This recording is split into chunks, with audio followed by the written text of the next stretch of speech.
thank you for the introduction. Thank you for the introduction. My name is Amirhossein, and I'm here. I should stand here. That's fine. My name is Mirhosseini from the University of Michigan, and here I'm here to talk about Q-Zilla, our framework to manage the tail latency of microservices. So, online data intensive or OLDI services are the kind of applications that all of us interact with every day, such as like web search or different kinds of social media. And these are particularly challenging because they have to process terabytes of data at millisecond scale latencies, as there's always a user at the other end waiting for the response to come back. As a result, tail latency, or the high quantile of the response time distribution, is usually a key metric for optimizing these services as it directly relates to user satisfaction and revenue of cloud providers. So we are experiencing a paradigm shift in OLDI services today, as in the past, services were implemented as a single application binary scaled over multiple servers. However, today, these services are broken into multiple pieces called microservices that are deployed on multiple servers and communicate over remote procedure calls or RPCs with each other. One key consequence of this model is that these microservices are very short, like a simple key value lookup or things like that. And while in the past, processing one request took tens to hundreds of milliseconds, today, processing each request takes single digits to tens of microseconds only. And this creates many new challenges, including tail latency, which I will talk about in this talk. Before getting to the actual tail latency problem, let's see what are the sources of high tail latency. So the first obvious source for high tail latency are rare long service times that some requests may need to be processed. For example, in case of a web search, a complicated search query obviously takes more than the average one-word search query processing time.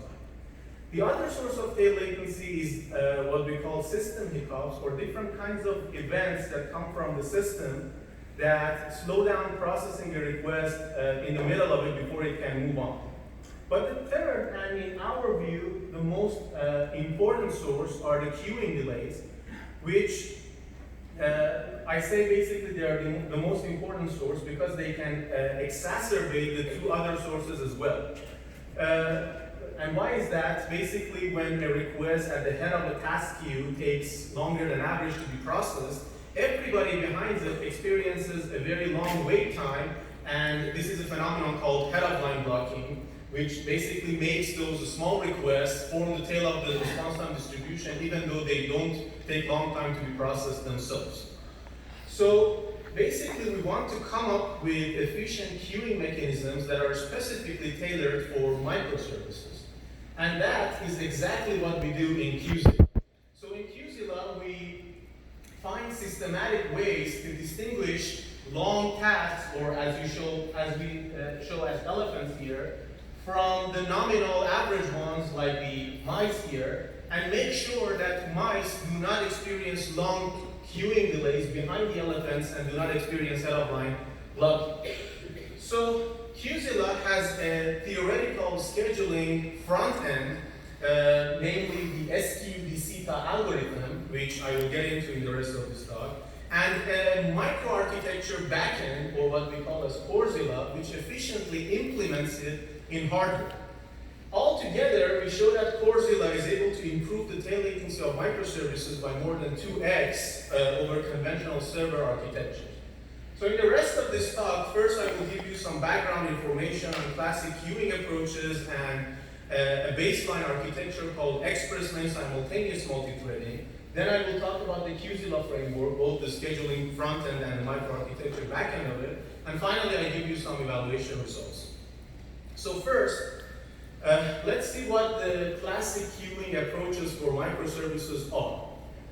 Here on the left side, we see an organization called the scale-out organization, wherein on a server, we have one task queue per core, and every incoming request goes in a round-robin fashion, for example, into one of these task queues, and every core, as soon as it becomes available, picks up the next task at the head of its own local queue.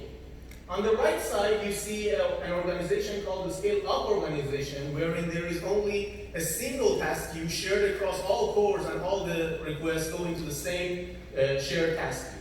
So the scale-up organization is very prone to the head-of-line blocking problem that I explained, because if a request at the head of one of these local queues takes forever to be processed, everybody behind it experiences a very long queuing time.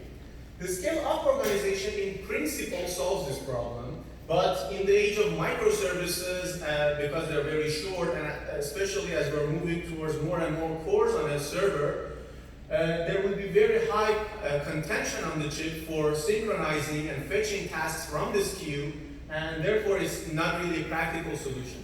So what we want to do is to come up with a hierarchical queuing and scheduling mechanism which takes a middle ground between these two organizations and brings the best of both worlds.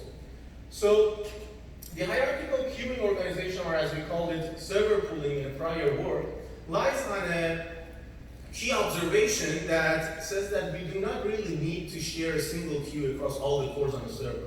Only having some degree of concurrency is really sufficient to make sure that head-of-line blocking is broken and all the nominal requests behind the one that is taking forever are able to basically move forward while the elephant is keeping one of the cores occupied forever.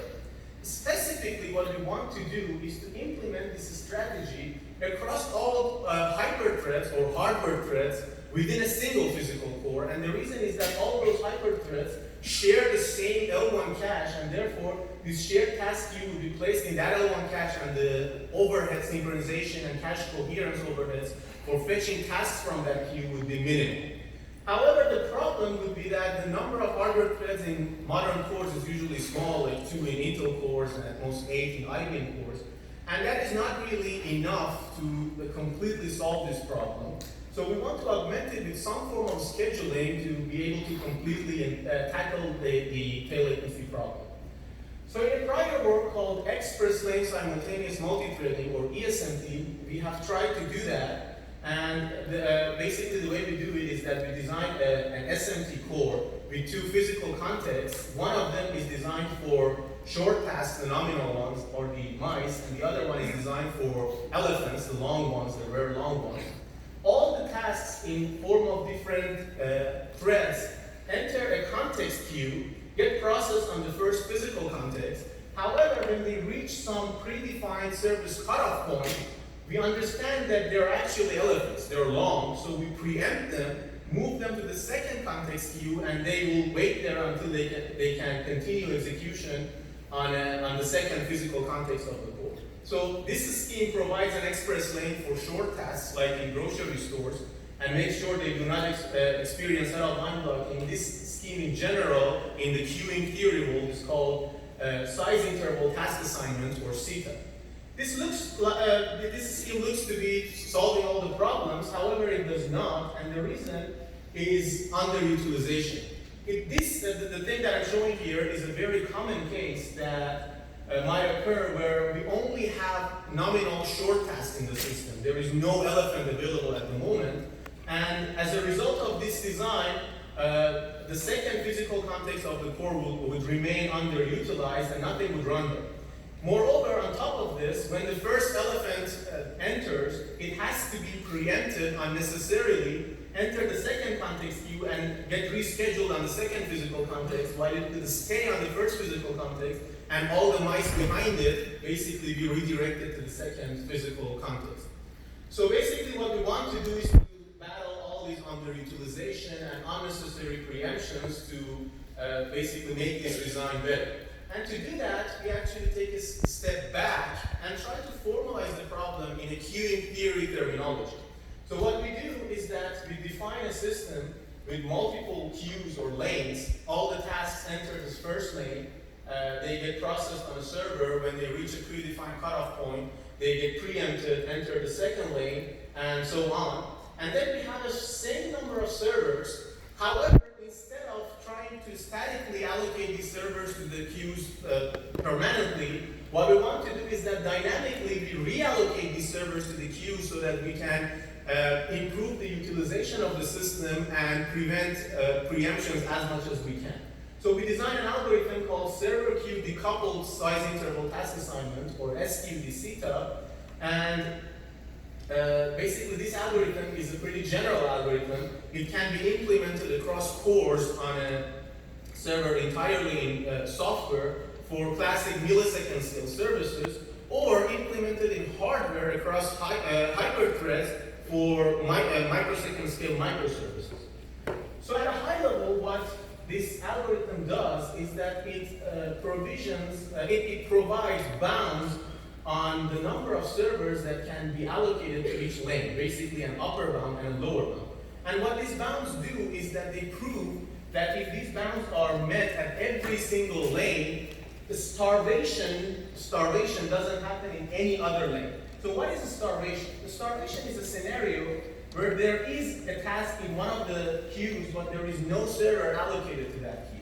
And this is specifically a bad case because if such a scenario happens, this system might experience longer wait times than a statically allocated system where there is always one queue for, always one server for each queue.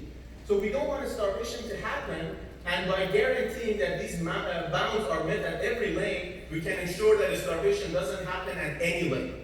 And as a result, we guarantee that this system never falls short of the performance of a statically allocated preemptive CETA system.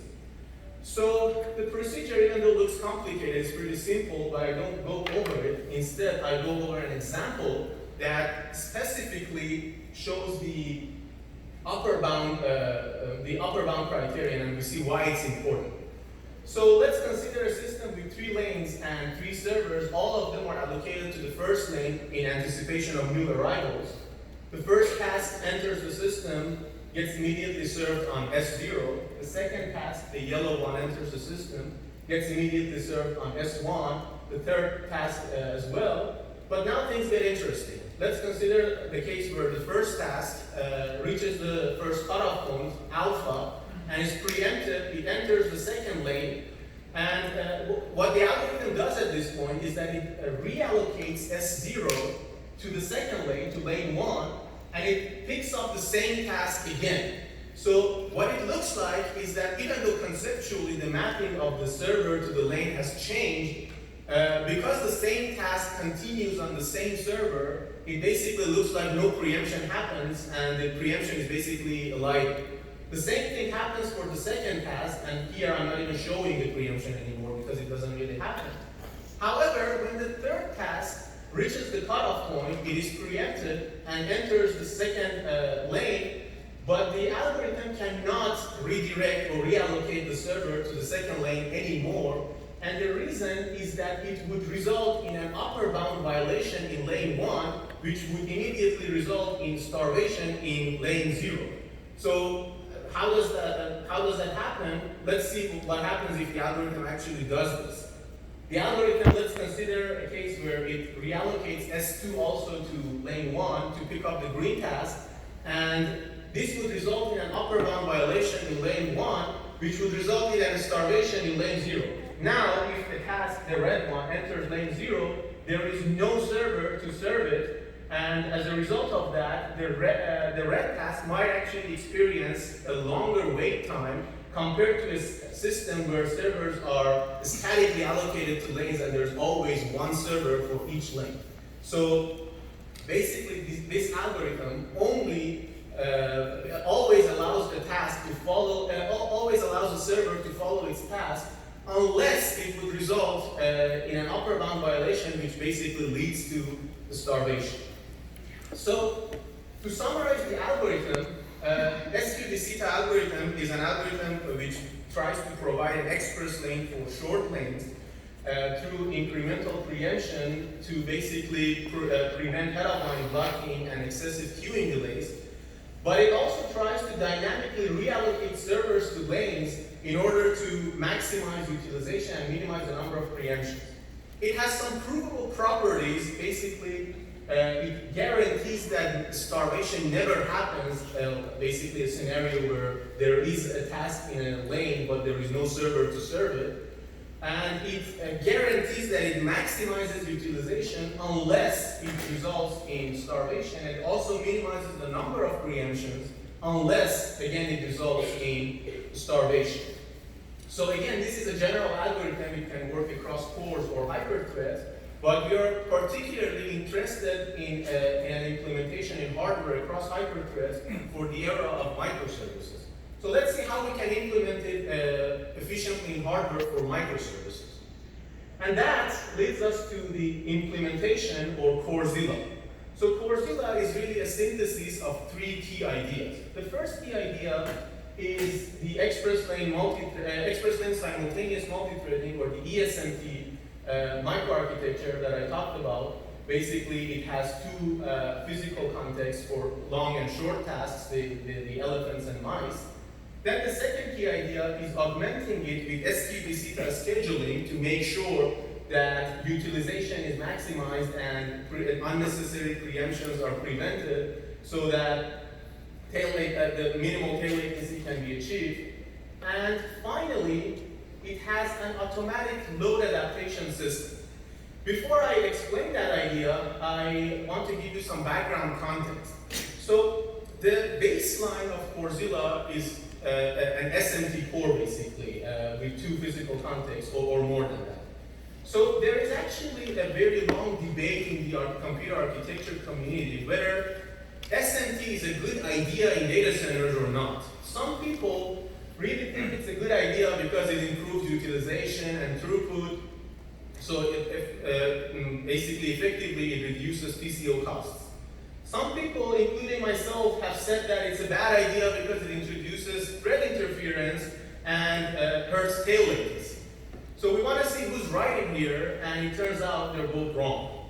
So the truth is that when we introduce more hardware threads or physical context in a core, what happens is that, yes, thread interference happens within both caches and hardware resources in the core, and as a result of that, the service time for a specific request would be increased. However, if the load is sufficiently high and we have some considerable queuing delay, when we have more threads, because we have more instruction throughput, and also head-of-line blocking is broken by having more concurrency, then the queuing time will be reduced and the overall response time will be reduced. Therefore, what we really want to have is a load adaptation system where, depending on the load, it can tune the number of physical hardware threads in a core.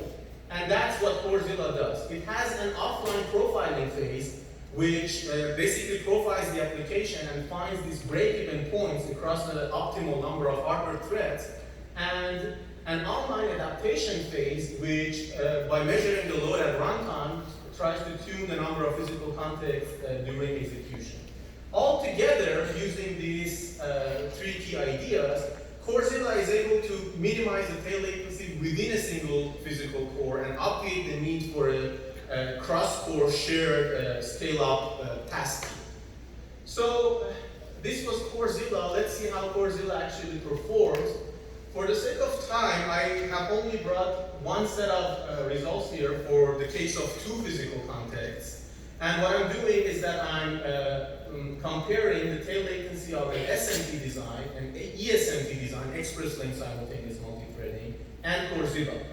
And I'm comparing the tail latency across a set of microservices. The first key observation is that ESMT, even though it generally reduces tail latency compared to SMT, sometimes it falls short of an SMT, baseline SMT design, because of the set underutilization and unnecessary preemptions. However, as you see here, Q-Zilla never falls short of a baseline SMT architecture.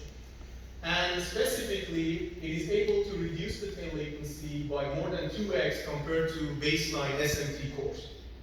So, again, for the sake of time, I'm not showing any more results, but I have them in my background. In my backup slides, I'll be happy to answer any questions if you have. So to summarize this talk, queuing delay is a major source of tail latency for microservices. And to tackle this problem, we have introduced the Q-Zilla framework, which has a algorithmic scheduling front end specifically the SQDCTA algorithm, and a microarchitecture backend or Q-Zilla, which tries to implement the algorithm efficiently in hardware for microservices.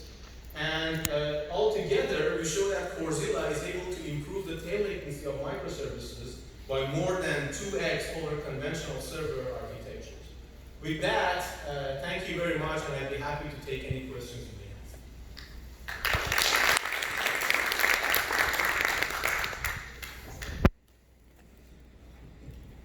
Any questions?